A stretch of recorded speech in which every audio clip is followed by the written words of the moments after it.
এই একদিনে অত নয়। রতন মানে ওই যে চপসল্লা, হুম, হাটেতি দোকান, হাটেতি বাড়ি, ওই রতন কে হয় নাকি? না, ওরা মানে ওই এতর মতো। আত্মীয় মতো। আর এই খাটেন ছেলে মেয়ে, হ্যাঁ, হাতের চেয়ারম্যান মারা গেছে। ওটা আমার হলো ন্যানির মামা। ও, তো তার মানে ওই এলাকার ভালোই আত্মীয় আছে তো আপনার। হ্যাঁ, এত আছে বলে ওই এলাকা যাওয়া হয় না রে বেটা।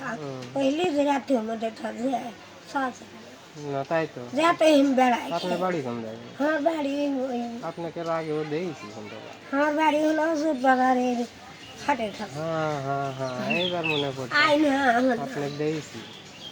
ওই যে তোমার ওটা ই নেই, ওই কিরণ মেলা। হয় হয়।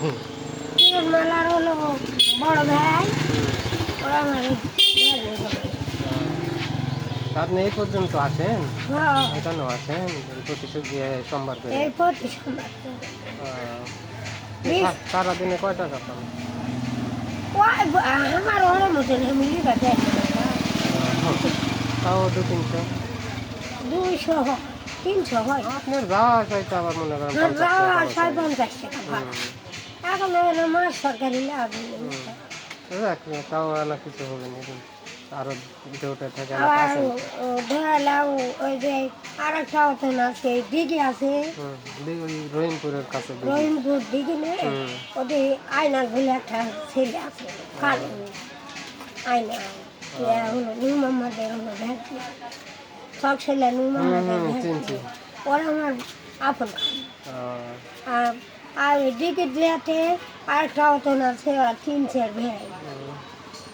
আচ্ছা আচ্ছা, তাহলে যান, মেলা গল্প হলো। এ এখন এটাই আছে, এই কজাবপুরি থাকে। ওরা আমার বাড়ির কাছে জমা।